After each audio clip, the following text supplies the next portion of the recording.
O senhor bateu muito nesse ponto, né, de que a Bíblia é a autoridade máxima e inerrante e infalível da igreja. E nós temos no Brasil vários ministérios que foram criados em cima de algumas doutrinas que não são tão bíblicas assim, ou são frágeis diante da Escritura. Por exemplo, igrejas que sustentam seus ministérios na batalha espiritual, né? Ou na quebra de maldições, ou igrejas que sustentam o seu chamado no que eles chamam de unção, né? Unção profética, unção apostólica. E nós observamos que vários desses ministérios não consolidam o seu ensino totalmente nas Escrituras. Nós poderíamos afirmar que essas igrejas, essas comunidades, elas negam a palavra de Deus? Nós poderíamos fazer, é uma afirmação muito perigosa, é uma afirmação muito ousada, ou é a afirmação que deve ser feita? É difícil responder essa pergunta por causa do fato de que algumas e talvez muitas dessas pessoas estão salvas pela graça de Deus. Mas como uma pessoa pode ser carnal e salvo, 1 Coríntios 3, versículos 1 a 5, mostra claramente que pessoas podem estar salvas e criancinhas na fé, que essa mistura de verdade e mentira, que é um problema que todos nós temos em maior ou menor grau. Nosso ideal é sempre buscar mais fidelidade às Escrituras. Essa razão de pesquisas, de estudos, de bons comentários, de tudo que a gente publica é para entender melhor e não fugir tanto do verdadeiro ensino da palavra. Agora, quando é intencional, quando a gente olha para a Bíblia e diz, eu não creio nisso, eu não vou seguir, por exemplo, outro dia eu vi lá no CNN o Joel Austin, de Houston, maior igreja da América, 45 mil membros, falando para Larry King. O que ele disse? Eu não prego nada que pode perturbar os meus ouvintes. O senhor não prega no inferno? De jeito nenhum. Isso pode perturbar todo mundo. Então, eu não prego o inferno. E o Larry King achou muito estranho, como eu também, porque ele é reconhecido como evangélico, só que o que ele está seguindo é uma ideia de que nós podemos cortar certas doutrinas da Bíblia, claramente ensinadas por Jesus, como se não estivessem ali. Isso é um perigo muito grande, mas muito grande. Por quê? Porque nós estamos deturpando esta mensagem quando não pregamos toda a Bíblia e toda a sua doutrina. Doutor Suched, uma expressão também que o senhor usou hoje, né? Que a palavra, quando é pregada, ela humilha os santos e exalta o Senhor Jesus, né? Essa frase é muito forte e é bem parecida com algo que o Ziel Machado falou para a gente aqui segunda e terça. Isso. Mas nós temos visto um movimento muito grande de exaltação humana, né? No sentido de dar às pessoas mais conforto, né? Mais felicidade. E esse tipo de ensinamento, que muitas vezes não tem fundamentação bíblica, encontra um eco muito grande dentro da igreja, né? As pessoas, elas vão para a igreja porque elas querem ser felizes, querem mudar de vida. Onde o senhor acha que pesa a maior responsabilidade? É na fragilidade dos obreiros em transmitir as Escrituras, ou na fragilidade dos ouvintes em criticar o ensinamento? Onde é que o senhor acha que pesa mais o problema? Os dois igualmente, mas como os obreiros, líderes, são mais responsáveis porque estão ensinando as Escrituras, eu creio que a responsabilidade maior em pensar, planejar deliberadamente a não ensinar toda a Bíblia. Pular os textos desagradáveis, aqueles que eu não gosto. E isso eu acho sério, problema muito sério. E enfatizar o futuro como se fosse presente. Por exemplo, a ideia de prosperidade, de conforto, de alegria, tudo mais, melhorar a vida, é uma promessa bíblica para o futuro, quando Cristo voltar. Agora, garantir que isso vai acontecer agora simplesmente não cabe, porque nas vidas dos maiores santos, aqueles que mais sofreram, mortos pela sua fé, os discípulos de Jesus, Paulo, sendo açoitado, preso, naufrágio, tudo que ele passou, nada mostra dessa chamada prosperidade futuro, mas a palavra de Deus que diz em 2 Coríntios 4, versículo 17, que nossos presentes sofrimentos operam para nós, produzem para nós um peso impossivelmente de reconhecer na sua importância do futuro. Produz para nós eterno peso de glória. Esses aqui são momentâneos, esses sofrimentos pela fé. Aquele pastor que está esperando ser enforcado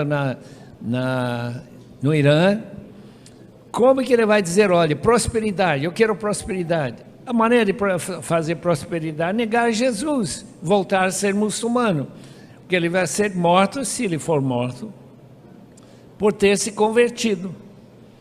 Agora, prosperidade é fácil, ele só voltar para o islamismo e ele vai ser elogiado. Ele finalmente viu a luz. E os irmãos sabem que não é o caminho do céu, é esse não. Dr. Shed, o que o senhor pensa sobre as traduções parafraseadas da Bíblia? A gente tem agora alguns livros, algumas Bíblias foram publicadas, como, por exemplo, aquela versão estendida, né? Bíblia estendida, que mensagem, são das igrejas novas. São comentários ou devocionais de meditações. O que o senhor pensa sobre isso? Uma pessoa que compra uma Bíblia dessa, precisa ter mais cuidado, mais preocupação com a leitura? Absolutamente. O que a gente tem que ler é ler o texto que é uma tradução fiel à palavra e depois ler essa como se fosse um comentário e que é sujeito a possíveis más interpretações, né? O senhor citou vários autores aqui, teólogos, né? E fez revelações assim sérias sobre eles, né? Bultmann, Tillich, né? Coisas que o senhor experimentou, né? Ouviu eles falando pessoalmente. O senhor não recomendaria a leitura desses teólogos? O senhor acha perigoso? O que o senhor pensa? Eu acho que se uma senhora que estudou com ele, fez seu doutorado com ele, depois da sua conversão dizer não leia nenhum livro que eu escrevi, que deveria ser menos perigoso do que o livro do professor, então eu acho que seria muito perigoso ler, ao não ser, e aqui tem exceção, que você tem maturidade de poder ver os erros e tirá-los, para poder ensinar os seus alunos. Por exemplo, o professor de teologia na faculdade teológica foi o professor Richard Sturz, sua teologia sistemática está para sair pela Vida Nova, logo. Ele dava leituras de Bultmann para os alunos, mas depois, na aula, eles tinham que fazer a crítica e mostrar porque eles não vão crer aquilo que ele disse. É uma maneira de ajudar a pessoa a desenvolver maturidade, mas sempre um perigo. Alunos que foram para Edimburgo, onde eu fui para estudar, alguns deles perderam sua fé, justamente com esses professores. nós tínhamos um grupo bastante seguro e tínhamos comunhão entre nós mesmos. O Dr. Charles Ryrie esteve lá na mesma época, Dr. Earl Ellis esteve conosco, tinha outros irmãos, bastantes evangélicos. Então eles se ajudaram uns aos outros quando tinha algum problema teológico, levantar e discutir. Mas, em cima dessa resposta que o senhor deu sobre a questão da maturidade, né? Que a gente tem que desenvolver a maturidade no aluno. Essa é uma discussão muito grande dentro do seminário, né? Quando a gente, por exemplo, um professor questiona um autor, a primeira coisa que o aluno diz assim, poxa vida, mas eu sou maduro para ler isso, eu tenho condição. Como é que a gente mede isso? Como é que o senhor mediria isso, esse tipo de declaração? Porque, na verdade, até antes do senhor responder, o senhor falou uma coisa aí que, para mim, é muito séria. O senhor disse o seguinte: eu conheci pessoas que perderam a fé. Claro. Como é que essa dinâmica funciona? Porque o aluno que se diz maduro declara que isso não vai tirar a fé dele. Como é que o senhor pensa essa dinâmica? Os irmãos sabem que toda a nossa experiência de fé, do Espírito Santo, da Bíblia e tudo mais, são anos e anos de sedimentar, de pensar. E se, por acaso, alguém me convencer que eu estou crendo numa mentira, numa ficção que realmente não aconteceu assim, e eu perder a minha fé? Meus irmãos, nós perdemos aquilo que nós não sabemos responder. Graças a Deus que tem respostas para qualquer pergunta, qualquer problema, dúvida a respeito da Bíblia. Tem respostas. A dificuldade é que muitos não sabem quais são essas respostas.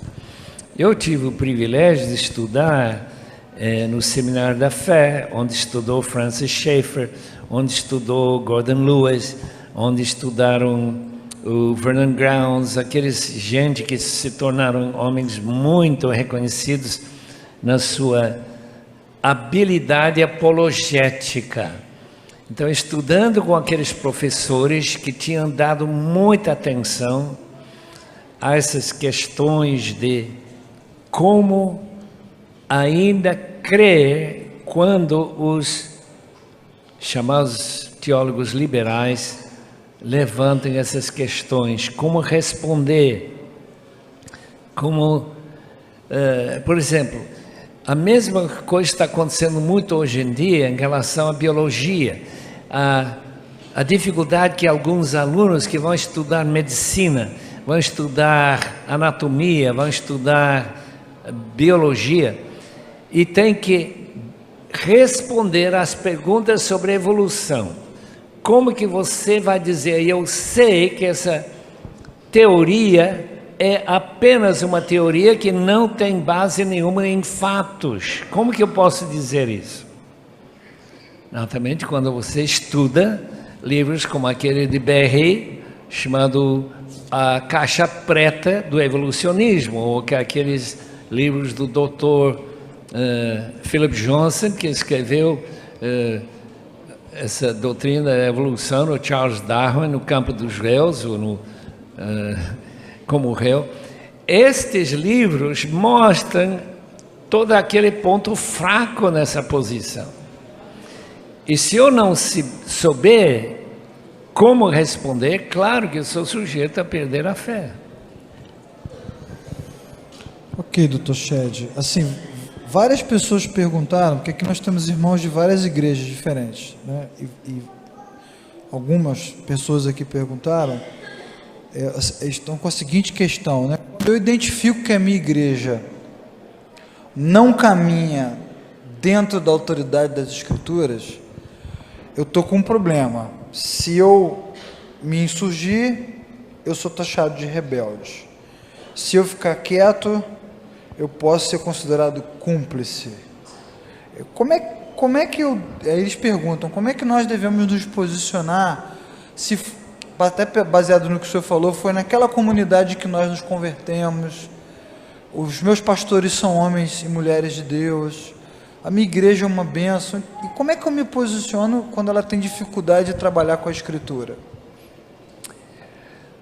Eu diria, e naturalmente nós temos que fazer isso com muito amor e humildade, de pedir um encontro com o líder da igreja, líder máximo, aquele que é autoridade humana na direção da igreja. E através de perguntas, se ele crê que a Bíblia é realmente a palavra de Deus, e se não, como que ele pretende informar a igreja de sua posição. Muitas igrejas foram sutilmente na América, muitas foram desviadas da fé para o unitarianismo ou para a posição que, por exemplo, que não há Deus, não existe como triuno, ou que não aceitam a morte substitutiva de Cristo e essas doutrinas básicas. Por quê? Porque a pessoa veio, começou a falar muito bonito, falou ética, falou a importância do amor, certos textos bíblicos que não tocavam, e aos poucos ele foi metendo esse veneno. Portanto, a gente tem que perguntar a ele como que ele pretende informar a igreja que ele não crê em certas doutrinas básicas como a inspiração da Bíblia. E se ele diz, eu não vou informar, então ele diz, eu tenho uma responsabilidade diante de Deus de informar os irmãos da sua posição. E ainda que seja muito triste, difícil, complicado e ser com certeza recebedor de muita crítica, eu vou ter que falar para os membros da igreja que nosso líder não crê na veracidade de todas as escrituras. É só isso. Doutor, essa foi forte. O senhor considera que essa é uma atitude de zelo do obreiro? De zelo. Todo mundo entendeu o que o doutor Chá disse? O senhor considera então que com coragem ele deve enfrentar essa situação? Uma vez chegou que a me dar um arrepio aqui na cadeira. Que eu entendi bem o que ele crê. E não começar a criticar sem saber se foi assim um deslize, uma palavra que soltou que não é realmente o que ele crê. Entendi. Alguns seminários aqui do Rio de Janeiro têm professores nas suas cadeiras que têm afirmado que a teologia sistemática é ultrapassada, que o ensino da teologia sistemática é um ensino ultrapassado. Há até um conceito que se usa hoje que é a teologia a caminho, teologia sendo construída. O que o senhor pensa sobre isso? A teologia sistemática está ultrapassada? Ela não deve ser mais ensinada? Deve ser ensinada de uma outra forma? Meus irmãos, eu não acredito nisso não. E é tão claro que se dá para mostrar como que a Bíblia ensina doutrinas sobre como é Deus, a Trindade, como é Jesus Cristo, como Filho de Deus, quem é o Espírito Santo, também divino, e tudo que a Bíblia ensina e colocar numa forma sistemática, como que se pode dizer que essas doutrinas não são mais importantes? É a mesma coisa que negar o credo da igreja, esses catequeses que foram criados, esses credos que foram feitos, por exemplo, no século XVI, em que se colocou 1, 2, 3, 4, nós cremos isso, e os crentes declarando isto, para quê? Para segurar a igreja desses desvios. Tá ficando cada vez pior. Olha só, aqui no Rio, nós temos muitos cristãos estudando com católicos, com padres. A pós-graduação da PUC, por exemplo, é disputada. E eles vão para lá e alegam que com os padres, com a Igreja Católica, se aprende melhor sobre o cristianismo. É verdade? O senhor concorda com isso? Eu estudei com um judeu durante 2 semanas, mas eu não posso dizer que eu aprendi muito sobre o Novo Testamento. Aprendi bastante sobre o judaísmo, como que eles pensam. Um homem que nunca entrou num restaurante, por exemplo, por causa do seu zelo de não comer alguma comida que não era kosher. A mesma coisa aconteceria se eu estudasse numa escola católica, ou como estudar numa escola liberal, como aquele seminário de Marburg, onde Bultmann estudava, ou o seminário de Munique, onde Dr. Piper estudou, e onde ele ouviu pessoas blasfemar a palavra. Mas, como ele tinha maturidade, ele tinha um compromisso com Deus e com a sua palavra, ficou mais firme do que nunca e se preparou melhor para servir ao Senhor. Mas a gente tem que ter essa maturidade para enfrentar a incredulidade deste livro. O que o senhor acha da NVI? Eu sou, naturalmente, como trabalhei na NVI, a gente tem que defender, favorecer, né? Eu sei que todos os eruditos que trabalharam com essa versão são crentes firmes na inspiração da palavra. Inclusive, por exemplo, o professor Carlos Oswaldo Pinto na Palavra da Vida. Nós tínhamos professores de outros seminários que não são apenas eruditos. Luiz Saião foi o principal, e outros que marcaram muito bem que estamos aqui com uma fidedignidade, né, da palavra.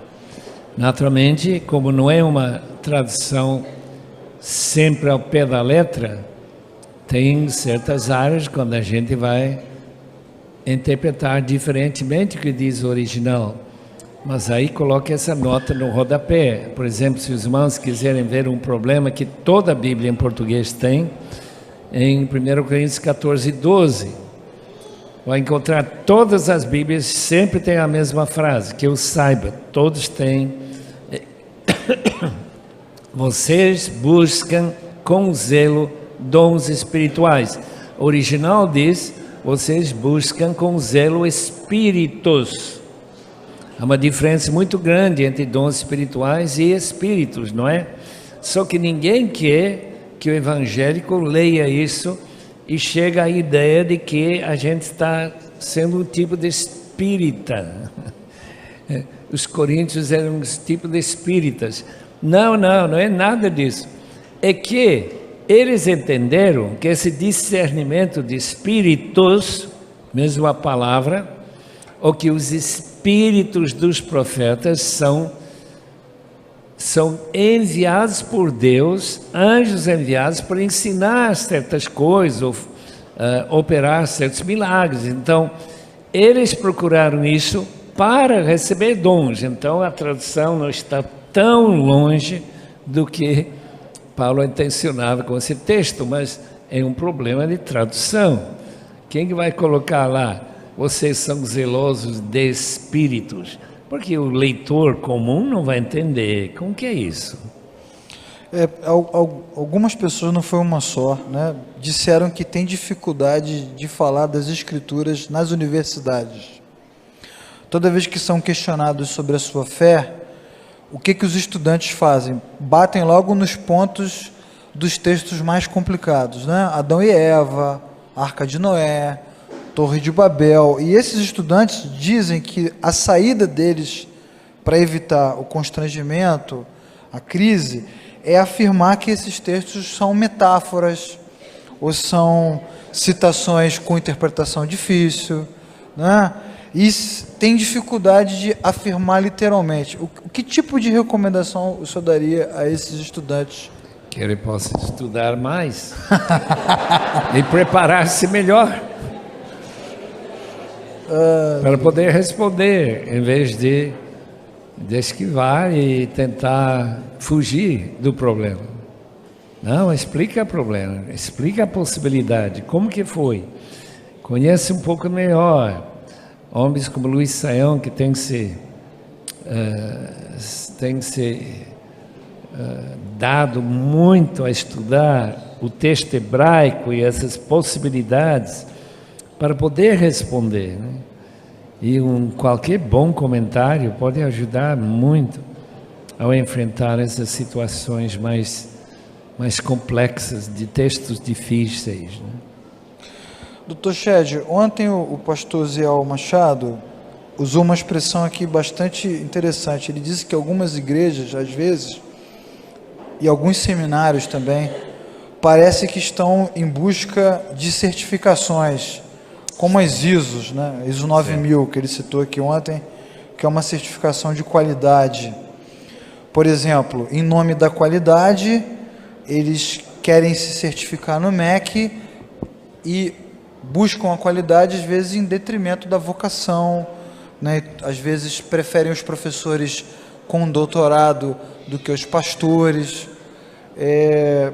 Como é que a gente trabalha como é que a gente pode trabalhar com equilíbrio o zelo e a excelência, manter a inspiração e trabalhar a igreja de uma forma excelente? Eu não sei que porcentagem, mas eu não ficaria surpreso que metade das escolas americanas, universidades e faculdades começaram como escolas evangélicas. Harvard, Princeton, Yale, Columbia, todas eram escolas evangélicas no início. Por que eles se desviaram para serem antros de doutrinas tão longe da Bíblia hoje que não tem nem um cheiro de cristianismo? Resposta: a busca pela qualidade, a busca pelo intelectual, pelo acadêmico. Imagina uma escola como Harvard, a mais reconhecida escola, começou para ensinar pastores, para preparar pastores, onde leciona B.F. Skinner, ou lecionava. O que ele crê? Que personalidade, a pessoa é apenas faíscas dentro do seu cérebro. Tem nada de personalidade, de está vivo, mas só vivo.